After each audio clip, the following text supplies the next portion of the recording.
증거가 어딨어? 다 꾸며낸 거잖아. 여기 있어요. 녹음 120개, 병원 기록 15건, 어젯밤 파일까지. 여기서 쉬하지 마세요. 이런 일은 집에 가서 가족끼리 얘기하죠. 이건 쇼가 아니라 범죄입니다. 부부싸움과 가정폭력은 다릅니다. 지금부터 접근 금지입니다. 위반 시 현행범 체포됩니다. 공동명의 계좌 전부 지급 정지, 재산 이동은 불가합니다. 오늘 이후로 당신은 제 인생에서 끝이에요. 안녕하세요, 여러분. 채널 편지의 다마입니다. 오늘은 정말 특별한 이야기를 가져왔습니다. 62세 정희 씨의 이야기인데요. 수십 년간 참고 견뎌온 가정폭력에서 벗어나기 위해 치밀하게 준비하고 용기를 낸 한 여성의 이야기입니다. 이 이야기는 단순히 폭력에서 벗어난 이야기가 아닙니다. 한 사람이 어떻게 절망 속에서도 희망을 포기하지 않고 체계적으로 계획을 세워 자신의 인생을 되찾았는지에 대한 이야기죠. 본 사연 시작 전 구독, 좋아요 눌러주시고 끝까지 시청해주세요. 설날 전날이었습니다. 부산 수영구에 있는 기호 씨 집 거실에는 온 가족이 모여 있었어요. 아이들의 웃음소리가 들리고 여자들은 주방에서 마지막 명절 준비에 여념이 없었죠. 정희 씨도 다른 며느리들과 함께 부엌일을 도우며 분주했습니다. 62세 평생 전통시장에서 반찬 가게를 운영하며 살아온 그녀는 이런 자리에서도 항상 묵묵히 자신의 몫을 해냈어요. 그런데 문제는 남편 동철 씨였습니다. 65세인 그는 은퇴한 공사 현장 반장이었는데 이날도 어김없이 술이 들어가 있었어요. 사촌들과 함께 앉아서 옛날 이야기를 하다가 점점 목소리가 커지기 시작했죠. 야, 정희야. 갑작스러운 큰 소리에 거실이 조용해졌습니다. 정희 씨는 앞치마를 두른 채로 부엌에서 나왔어요. 뭐 하고 있어? 빨리 술이나 가져와. 그녀는 조용히 다가가서 술을 내어줬습니다. 하지만 동철 씨는 뭔가 마음에 들지 않는 표정이었어요. 너 요즘 나한테 자꾸 대든다. 아니에요. 그런 게 아니라. 뭐가 아니야? 요즘 자꾸 말대답하잖아. 그 순간이었습니다. 동철 씨가 갑자기 벌떡 일어서더니 정희 씨의 어깨를 거칠게 밀었어요. 중심을 잃은 정희 씨는 뒤로 비틀거렸고 탁자 모서리에 부딪혔습니다. 쿵. 탁자 위의 유리잔들이 바닥으로 떨어져 산산조각이 났습니다. 그 소리에 아이들이 울음을 터뜨렸어요. 엄마, 할머니가 다쳤어. 온 집안이 순식간에 아수라장이 되었습니다.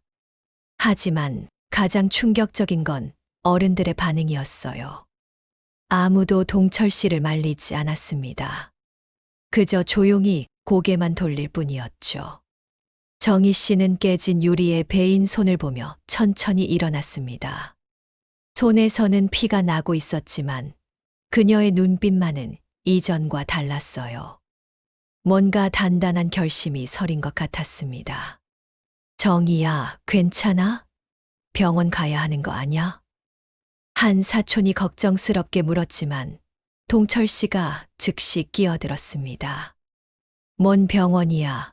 살짝 긁힌 거 가지고 괜히 호들갑 떨지 마. 그리고는 술에 취한 목소리로 중얼거렸어요. 내가 언제 때렸다고 그래? 내가 언제 그랬다고? 이 말에 몇몇 친척들은 고개를 끄덕이며 정희 씨를 바라봤어요. 마치 내가 과장하는 거 아니야? 라는 시선이었죠. 하지만 정희 씨는 더 이상 변명하지 않았습니다. 조용히 손을 닦고 코트를 챙겼어요. 어디가? 잠깐 나갔다 올게요. 설날인데 어디를 나가? 집에 있어. 하지만 정희 씨는 이미 현관문을 열고 나가고 있었습니다. 찬바람이 얼굴을 때렸지만 이상하게 정신이 맑아지는 기분이었어요. 정희 씨가 집을 나와 향한 곳은 전통시장이었습니다. 설날 전날 밤이라 시장은 텅 비어 있었지만 상인회 휴게실만은 불이 켜져 있었어요. 그곳에서 그녀는 지난 수십 년간의 기억들을 되짚었습니다. 사실 오늘 일은 처음이 아니었거든요. 정희 씨와 동철 씨는 35년 전에 결혼했습니다. 그때는 동철 씨도 성실한 현장 반장이었고 정희 씨도 그런 그가 든든했어요. 첫째와 둘째를 낳고 키우면서 행복한 시절도 있었죠. 하지만 변화는 서서히 찾아왔습니다. 동철 씨가 술을 마시는 횟수가 늘어났고 술만 마시면 성격이 달라졌어요. 처음엔 소리만 지르는 정도였는데 점점 심해졌죠. 당신 아이들 앞에서는 그러지 마세요. 정희 씨가 조심스럽게 말하면 동철 씨는 더 화를 냈습니다. 내가 내 집에서 뭘 하든 무슨 상관이야. 감히 네가 나한테 지시해. 첫 번째 폭력은 둘째가 초등학교에 들어갔을 때였어요. 동철 씨가 술에 취해서 정희 씨의 뺨을 때렸죠. 그때 정희 씨는 너무 충격을 받아서 며칠 동안 말도 못했습니다. 미안하다, 정희야. 내가 술을 너무 많이 마셨나 봐. 다시는 안 그럴게. 동철 씨는 며칠 후 무릎을 꿇고 사과했어요. 정희 씨는 그 말을 믿고 싶었습니다. 두 아이의 아빠였으니까요. 하지만 약속은 지켜지지 않았습니다. 한 달 후, 두 달 후 폭력은 계속 반복되었어요. 그리고 그때마다 동철 씨는 똑같이 사과하고 다시는 안 그러겠다고 다짐했죠. 정희 씨는 견뎠습니다. 아이들을 위해서라도 가정을 지켜야 한다고 생각했어요. 그래서 새벽 4시에 일어나 반찬을 만들고 시장에 나가 장사를 했습니다. 아이들 학비며 생활비를 벌기 위해서였죠. 엄마는 왜 맨날 울어? 어느 날 초등학생이던 큰딸이 물었어요. 정희 씨는 거울을 보고서야 자신의 모습을 제대로 봤습니다. 언제부턴가 눈가에 멍이 있었고 입술이 부어 있었어요. 엄마가 계단에서 넘어져서 그래. 거짓말이었습니다. 하지만 딸에게 아빠가 엄마를 때린다고 말할 수는 없었어요. 그런데 정작 더 힘든 건 주변 사람들의 시선이었습니다. 이웃들은 알고 있었어요. 밤마다 들리는 고함 소리와 울음소리를. 하지만 아무도 나서지 않았죠. 부부싸움은 칼로 물베기라더니 남의 집 일에 끼어들면 안 된다더라. 이런 말들이 정희 씨를 더욱 고립시켰습니다. 더 심각한 건 경제적 문제였어요. 동철 씨는 술값과 도박으로 돈을 많이 써댔습니다. 집 대출금을 못 갚아서 집을 잃을 뻔한 적도 여러 번이었어요. 그때마다 정희 씨가 나서야 했습니다. 몰래 모아둔 적금을 깨서 빚을 갚았죠. 자신의 노후 자금까지 모두 털어가면서 말이에요. 정희 씨, 이러다가 당신만 고생하는 거 아니야? 시장에서 오랫동안 곰탕집을 운영하는 만수 씨가 걱정스럽게 말했어요. 70세인 그는 정희 씨를 딸처럼 여겼습니다. 괜찮아요, 만수 씨. 아이들만 잘 자라주면 돼요. 하지만 만수 씨는 걱정이 많았어요. 정희 씨의 몰골이 날로 말라가는 걸 지켜볼 수가 없었거든요. 정희 씨, 나한테는 솔직히 말해봐. 집에서 맞고 다니는 거지? 정희 씨는 한참 동안 말을 못했습니다. 그리고 결국 눈물을 흘리며 고개를 끄덕였어요.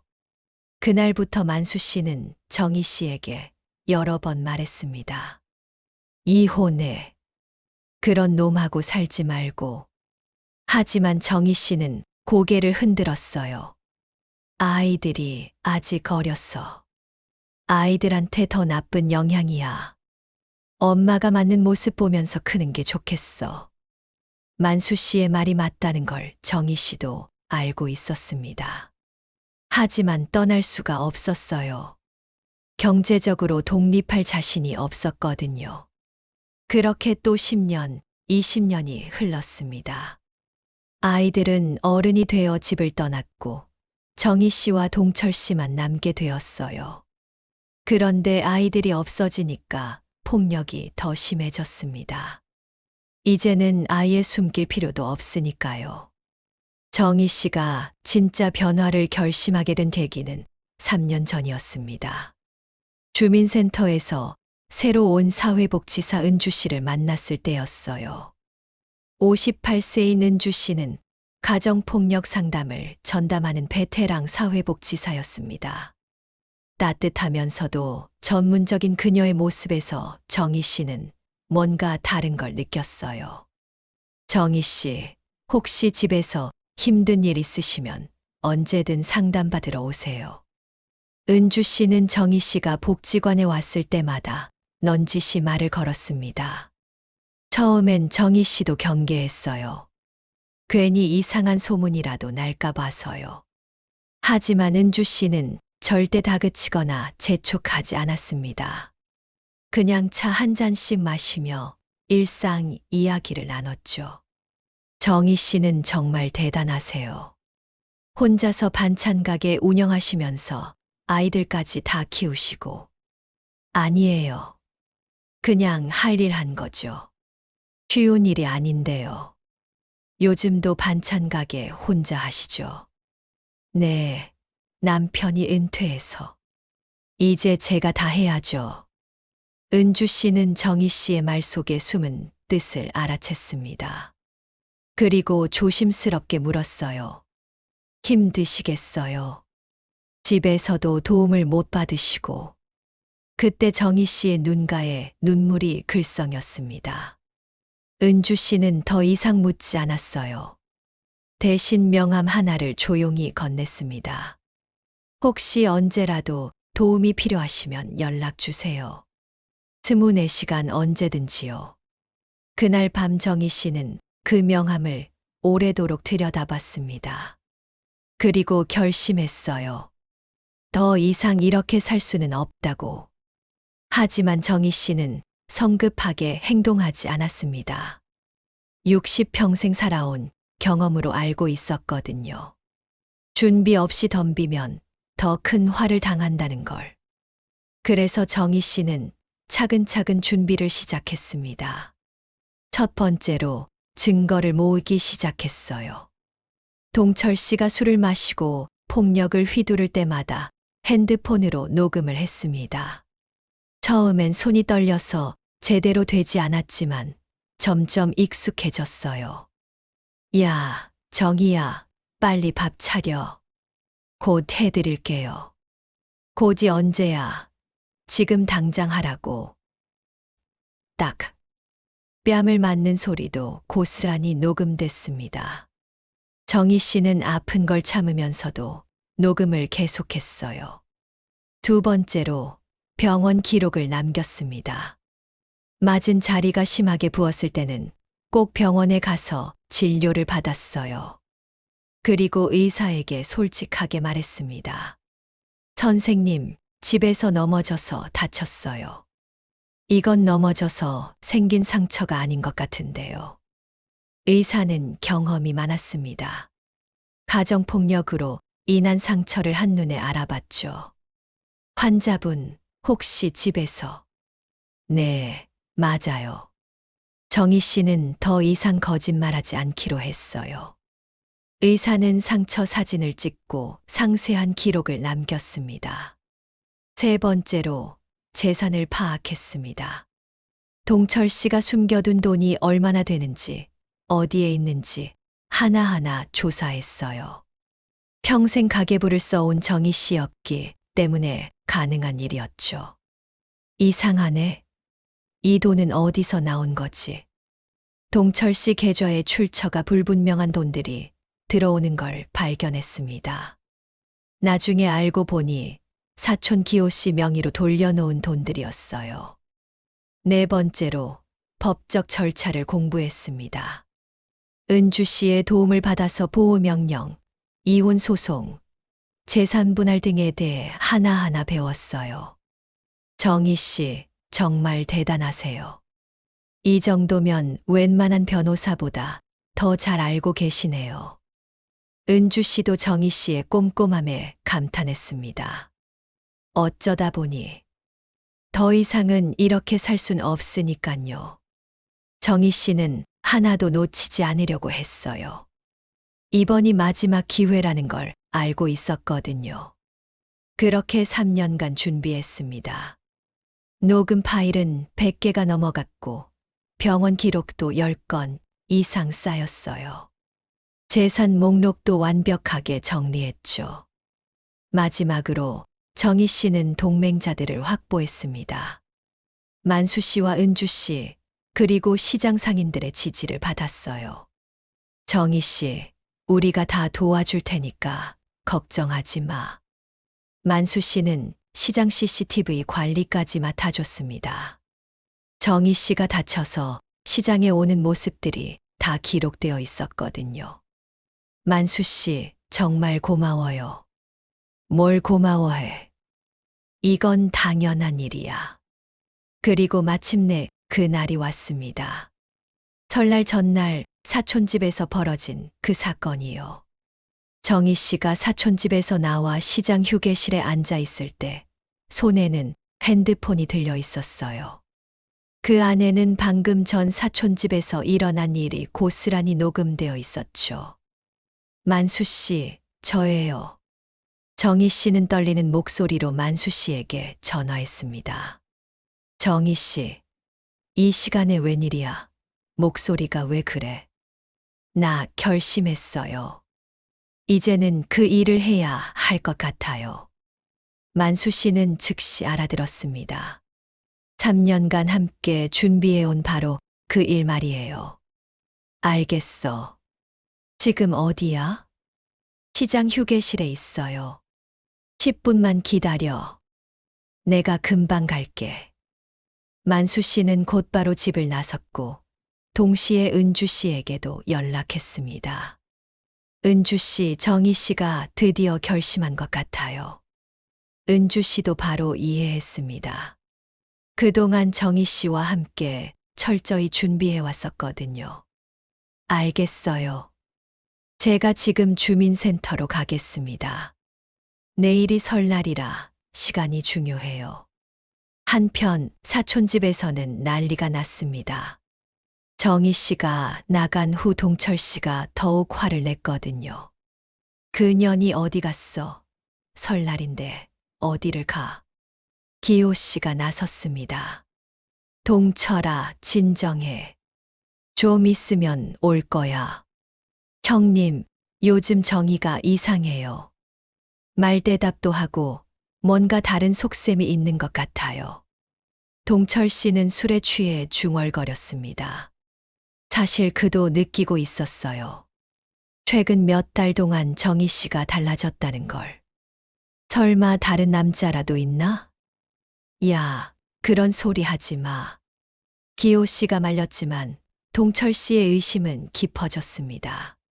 형님, 내일 은행 가서 통장 정리해야겠어요. 혹시 모르잖아요. 그래, 그게 좋겠다. 기호 씨도 동의했습니다. 건물 주인 그는 돈 문제에 특히 민감했거든요. 하지만 그들은 모르고 있었어요. 정희 씨가 이미 모든 걸 파악하고 있다는 사실을. 시장 휴게실에서 만수 씨와 만난 정희 씨는 그동안 준비한 모든 자료를 꺼냈습니다. 형님, 이것 좀 보세요. USB에는 3년간 모은 녹음 파일들이 들어 있었어요. 병원 진료 기록, 상처 사진, 그리고 동철 씨와 기호 씨의 숨겨진 재산 목록까지. 정희 씨, 정말 대단하네. 이 정도면 완벽해. 만수 씨도 감탄했습니다. 정희 씨가 이렇게 철저한 사람인 줄 몰랐거든요. 그런데 형님, 한 가지 문제가 있어요. 뭔데? 내일이 설날이잖아요. 은행도 쉬고 관공서도 다 문 닫고. 아, 그렇구나. 하지만 은주 씨가 해결책을 제시했습니다.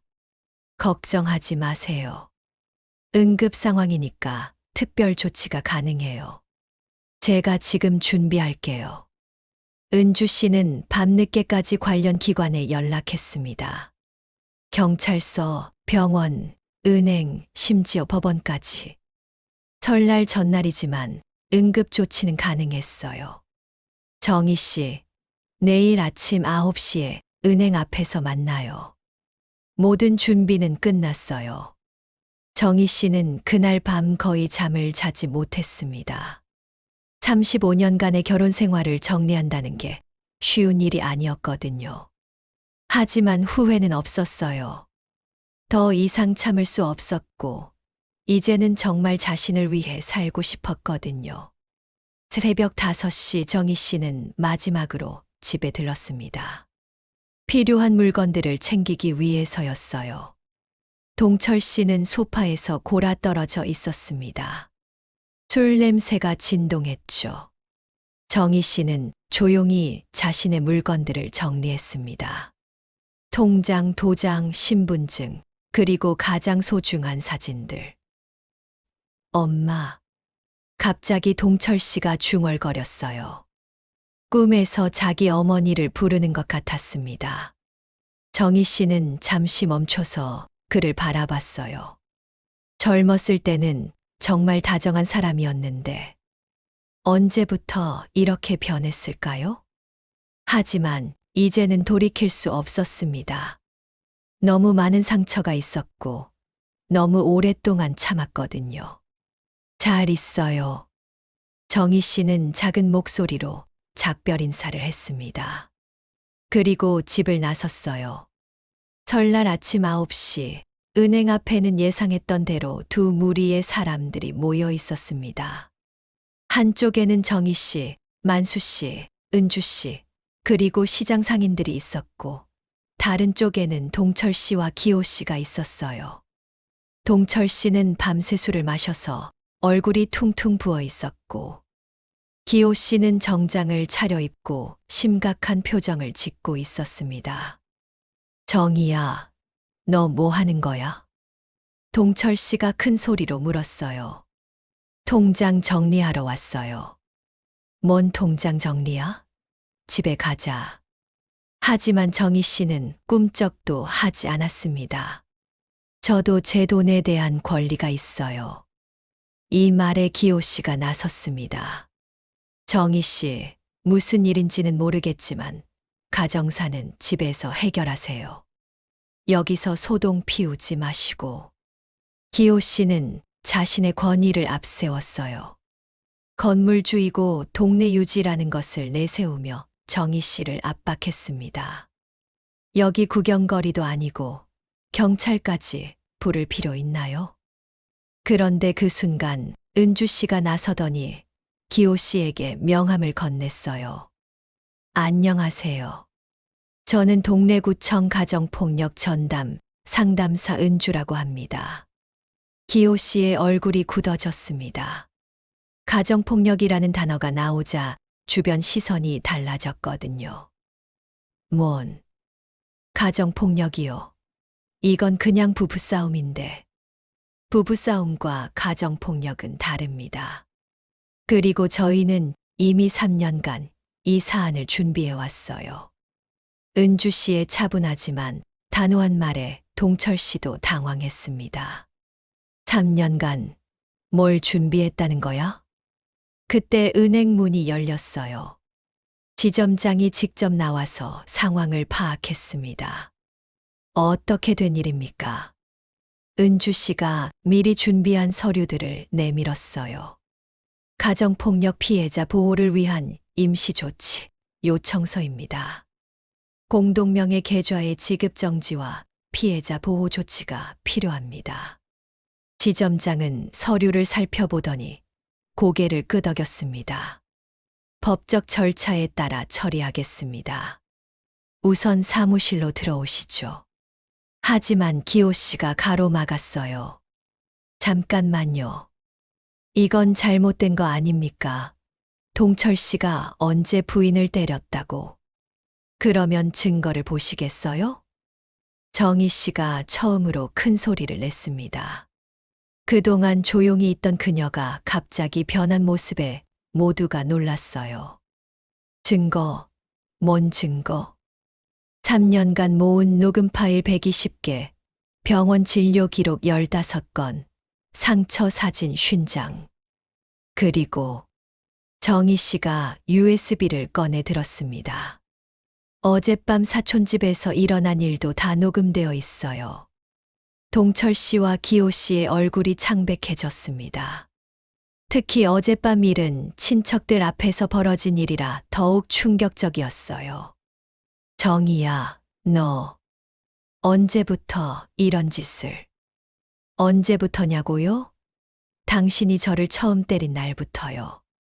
정희 씨의 목소리에는 35년간 억눌렀던 분노가 담겨 있었습니다. 당신은 맨날 내가 언제 그랬냐고 하지만 저는 다 기억해요. 다 증거로 남겨뒀고요. 지점장이 중재에 나섰습니다. 우선 사무실에서 차근차근 이야기해 봅시다. 은행 사무실에서 정희 씨는 준비한 모든 자료를 공개했습니다. 지점장과 경찰, 그리고 관련자들이 모두 참석한 자리였어요. 첫 번째로 공개된 건 녹음 파일이었습니다. 야, 정희야, 빨리 밥 줘. 동철 씨의 고함 소리가 사무실에 울려 퍼졌어요. 곧 해드릴게요. 곧이 언제야? 지금 당장 하라고. 딱. 뺨을 맞는 소리까지 선명하게 들렸습니다. 사무실 안이 조용해졌어요. 이건. 동철 씨가 당황했지만 녹음은 계속됐습니다. 아파요. 제발. 뭐가 아파? 살짝 스친 거 가지고? 3년치 녹음 파일에는 이런 내용들이 가득했어요. 폭력의 강도도 점점 심해지는 게 그대로 드러났죠. 두 번째로 공개된 건 병원 기록이었습니다. 환자가 얼굴과 팔에 타박상을 입고 내원했음. 외상 소견상 둔기에 의한 타격으로 추정됨. 의사의 소견서도 명확했어요. 넘어져서 다친 게 아니라 맞아서 다친 거라고 명시되어 있었죠. 세 번째로는 재산 목록이었습니다. 기호 씨 명의로 개설된 계좌에 동철 씨의 퇴직금 일부가 입금되어 있습니다. 총 3천만 원 정도로 추정됩니다. 이 말에 기호 씨가 발끈했어요. 그건 그냥 잠깐 맡아둔 거예요. 잠깐이 3년입니까? 은주 씨가 차분히 반박했습니다. 그리고 이건 재산 은닉으로 볼 수 있어요. 이혼 소송에서 불리하게 작용할 수 있습니다. 기호 씨는 더 이상 할 말이 없었어요. 마지막으로 공개된 건 어젯밤 사촌 집에서의 녹음 파일이었습니다. 내가 언제 그랬다고 그래? 동철 씨가 친척들 앞에서 부인하는 소리가 나왔어요. 아이들이 보는 앞에서도 이런 식으로 폭력을 휘두르셨군요. 경찰관이 냉정하게 말했습니다. 이 정도 증거면 가정폭력은 명백합니다. 접근 금지 명령과 함께 재산 보전 조치도 필요하겠네요. 결국 은행에서는 모든 공동명의 계좌가 지급 정지되었어요. 그리고 동철 씨에게는 정희 씨로부터 100m 이내 접근 금지 명령이 내려졌습니다. 이건 말이 안 돼요. 35년을 같이 살았는데. 동철 씨가 항변했지만 법은 냉정했어요. 35년간 폭력을 당한 피해자를 보호하는 게 우선입니다. 경찰관의 말에 동철 씨는 더 이상 반박할 수 없었습니다. 은행에서 일이 끝난 후 정희 씨 일행은 주민센터로 이동했습니다. 이제 본격적인 법적 절차를 밟아야 했거든요. 오후 3시 40분 주민센터 법률상담실에서 정희 씨는 여러 서류를 동시에 접수했어요. 첫 번째는 보호명령 신청서였습니다. 동철 씨의 접근을 법적으로 차단하는 절차였죠. 두 번째는 이혼 소송 신청서였어요. 35년간의 결혼 생활을 정리하는 서류였습니다. 세 번째는 재산분할 신청서였어요. 그동안 숨겨진 재산들을 모두 공개하고 정당한 몫을 요구하는 거였죠.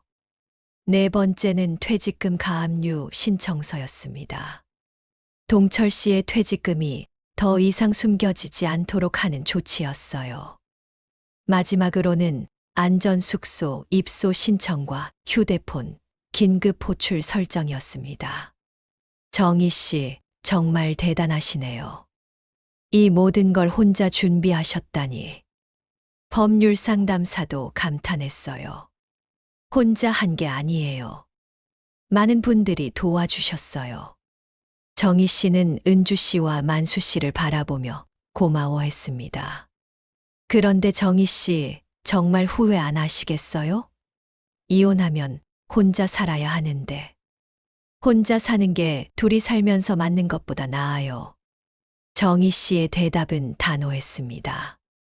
한편 동철 씨와 기호 씨는 변호사 사무실을 찾아다니고 있었어요. 변호사님, 이거 뒤집을 방법 없나요? 기호 씨가 애타게 물었습니다. 글쎄요.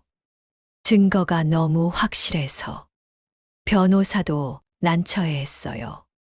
3년간 모은 증거들이 너무 완벽했거든요. 그냥 합의하는 게 좋을 것 같은데요. 소송으로 가면 더 불리해질 수 있어요. 하지만 기호 씨는 포기할 수 없었습니다. 자신의 체면이 걸린 문제였거든요. 제가 경찰에 아는 사람이 있는데, 그런 식으로는 안 됩니다. 오히려 더 큰 문제가 될 수 있어요. 변호사가 만류했지만 기호 씨는 들을 생각이 없었어요. 그날 저녁 기호 씨는 실제로 경찰서에 있는 지인에게 연락했습니다. 김 계장, 나야. 좀 부탁할 일이 있는데. 하지만 이미 모든 절차가 공식적으로 진행된 상황이었어요. 개인적인 인맥으로 어쩔 수 있는 단계가 아니었죠. 기호 씨, 이미 정식으로 접수된 사건이라 제가 어떻게 할 수 있는 게 아니에요. 그래도 뭔가 방법이. 오히려 제가 곤란해져요. 이런 부탁하지 마세요. 결국 기호 씨의 시도는 실패로 돌아갔습니다. 다음 날 경찰이 정식으로 출동했어요. 시장 CCTV와 녹취록, 그리고 은행 기록까지 모든 증거를 확인한 결과였죠. 동철 씨, 부인에 대한 접근 금지 100m, 지금부터 효력이 발생합니다. 경찰관이 정식으로 통지했어요. 그리고 기호 씨, 타인 명의 계좌를 이용한 재산 은닉 혐의로 조사받으셔야 합니다. 기호 씨도 법적 책임을 져야 하는 상황이 된 거예요. 이게 뭐라고. 기호 씨는 후회했지만 이미 늦었습니다. 더 충격적인 건 동철 씨의 차명 통장들이 추가로 발견된 거였어요. 기호 씨 명의뿐만 아니라 다른 친척들 명의로도 돈을 숨겨둔 게 드러났죠. 총 1억 2천만 원 정도가 숨겨져 있었네요. 은주 씨가 정희 씨에게 알려줬어요. 이 정도면 재산 분할에서 상당히 유리하실 거예요. 정희 씨는 놀랐어요. 자신이 그렇게 가난하게 살면서도 남편이 이런 돈을 숨겨두고 있었다니. 그 돈으로 아이들 학비라도 제대로 낼 수 있었을 텐데. 정희 씨의 마음이 복잡했습니다. 억울함과 분노가 동시에 밀려왔어요. 그런데 더 놀라운 건 동철 씨의 반응이었어요. 모든 게 드러나고 나자 오히려 조용해졌거든요. 정희야. 며칠 후 동철 씨가 은주 씨를 통해 전해달라고 한 말이 있었어요. 미안하다고. 그리고 이제서야 자신이 뭘 했는지 알겠다고 하네요. 하지만 정희 씨는 더 이상 그런 말에 흔들리지 않았어요. 35년간 수백 번 들은 말이에요. 이제는 소용없어요. 며칠이 지나자 상황이 급변했습니다. 동철 씨의 폭력 사실이 알려지면서 친척들의 태도가 완전히 바뀐 거예요. 가장 먼저 변한 건 사촌집 조카들이었습니다. 어젯밤 자기 집에서 벌어진 일을 목격한 아이들이 부모에게 말한 거였어요. 엄마, 할아버지가 할머니를 때렸어. 유리잔도 깨졌고, 할머니가 울고 있었는데 아무도 도와주지 않았어. 아이들의 증언에 젊은 며느리들이 충격을 받았어요. 어머니, 이거 정말이에요. 우리가 모르는 사이에 이런 일이. 그동안 정희 씨를 예민하다, 과장한다고 생각했던 사람들이 진실을 알게 된 거였죠. 그리고 주민센터 로비에서 공식적인 화해의 자리가 마련되었어요. 첫 번째로 사과한 건 기호 씨였습니다. 정희 씨, 정말 죄송합니다. 제가 무마하려고 했던 건 정말 잘못된 일이었어요. 기호 씨는 고개를 숙였어요. 법적 책임까지 지게 된 상황에서 더 이상 권위를 부릴 수도 없었죠. 체면만 생각하고 정희 씨의 고통은 생각하지 못했습니다. 두 번째로는 다른 친척들도 줄줄이 사과했어요. 우리가 너무 무관심했어. 가정사라고 생각하고 모른 척했는데 정희 씨가 얼마나 힘들었을까. 하지만 정희 씨는 차분했어요. 고맙습니다. 하지만 이제는 그런 게 중요하지 않아요. 정희 씨, 저는 이제 제 인생을 살고 싶어요. 누구를 원망하거나 미워하면서 살고 싶지 않아요. 정희 씨의 말에 모두가 숙연해졌습니다. 그때 은주 씨가 중요한 소식을 전했어요. 정희 씨, 양육비와 위자료, 선지급 통지가 나왔어요. 양육비요? 아이들은 이미 다 컸는데요. 아니에요. 그동안 받지 못한 양육비를 소급해서 받을 수 있어요. 그리고 정신적 피해에 대한 위자료도요. 얼마나 되는데요? 총 5천만 원 정도 될 것 같아요. 정희 씨는 믿기지 않았어요. 평생 본 적 없는 큰 돈이었거든요. 그 돈으로 뭐 하실 거예요? 만수 씨가 물었어요. 글쎄요. 아직 생각해보지 못했어요. 여행이라도 다녀오세요. 평생 고생만 하셨잖아요. 하지만 정희 씨에게는 더 중요한 일이 있었어요. 제 반찬 가게를 확장하고 싶어요. 그리고 저 같은 사람들을 도울 수 있는 일을 하고 싶어요. 어떤 일요? 가정폭력 피해자들이 경제적으로 독립할 수 있도록 돕는 일요. 일자리도 만들어주고 상담도 해주고. 은주 씨가 눈을 반짝였어요. 정말 좋은 아이디어네요. 제가 도와드릴게요. 그렇게 정희 씨의 새로운 꿈이 시작되었습니다. 한편 동철 씨는 어떻게 됐을까요? 접근 금지 명령을 받은 그는 형의 집에서 지내고 있었어요. 술도 끊고 상담도 받기 시작했죠. 형님, 제가 정말 바보였어요. 동철 씨가 형에게 말했어요. 35년 동안 저런 천사 같은 사람을 괴롭혔다니. 이제라도 깨달았으니 다행이지. 하지만 이제 너무 늦었어요. 정희 씨가 절 용서할 리 없어요. 용서받으려고 하지 마. 그냥 반성하고 살아. 형의 말이 맞았어요. 정희 씨는 더 이상 동철 씨에게 관심이 없었거든요. 몇 달 후 정희 씨는 정말로 반찬 가게를 확장했어요. 그리고 희망 반찬이라는 이름으로 새 출발했죠. 가게 한쪽에는 작은 상담실도 만들었어요. 가정폭력 피해자들이 언제든 와서 상담받을 수 있도록요. 어서 오세요. 어느 날 새로운 손님이 찾아왔어요. 40대쯤 되어 보이는 여성이었는데 얼굴에 상처가 있었어요.